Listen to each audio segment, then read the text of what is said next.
अगर हम देखते हैं तो -6 + 8, तो इससे हमारे पास 2 आता है। 8 जमा ज़रब नफ़ी, नफ़ी 6, तो 2 8 - 6 से हमारे पास 2 आता है। तो ये हमारे पास कम्यूटेटिव लॉ वेरीफाई हो गया है। अब हम दूसरे का सलूशन देखते हैं। ये हमारे पास +9 है और इसके साथ +4 है।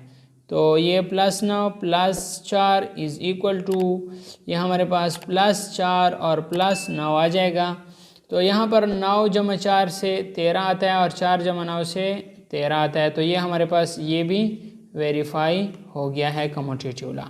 नेक्स्ट हमारे पास -7 और -3 है। तो इसका सलूशन अगर हम देखें, -7 प्लस इंटू -3 और साथ में अगर हम देखें यहाँ पर =-3 प्लस इंटू -7, तो ये हमारे पास आ जाएगा -7 जमा ज़रब नफ़ी, नफ़ी 3 और -3 जमा ज़रब नफ़ी, नफ़ी 7।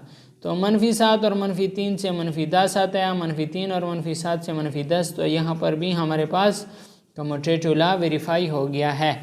इसके साथ हमारे पास ये डी जुज़ है। डी जुज़ हमारे पास कहता है -4 एंड +16। तो इसका अगर आप सॉल्यूशन देखें, -4 प्लस इंटू +16 +16 प्लस इंटू -4।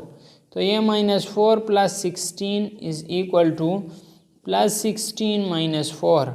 तो यहाँ पर हमारे पास कितना आ जाएगा, 16 से 4 माइनस करें तो 12 आ जाएगा, लेकिन +12 आएगा। यहाँ पर अगर आप देखें +12 यहाँ पर भी हमारे पास +12 ही आ जाएगा।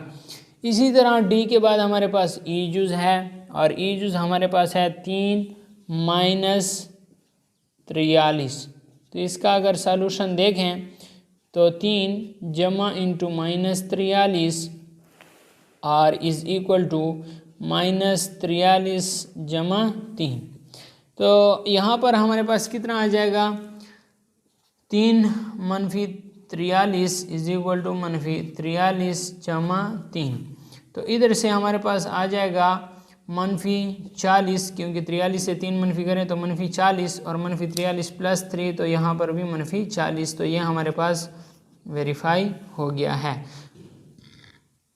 अब इसके बाद दोस्तों हमारे पास जो इसका एफ जुज़ है, -8 + 9। यहाँ पर अगर मैं आप लोगों के लिए कर देता हूँ एफ जुज़ -8 और +9।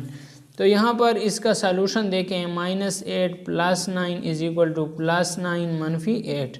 तो -8 + 9 से हमारे पास +1 आंसर आता है और +9 - 8 से हमारे पास +1 आता है। तो ये भी हमारे पास क्या हो गया, वेरीफाई हो गया कि हमारे पास कम्यूटेटिव लॉ बिल्कुल ठीक आता है।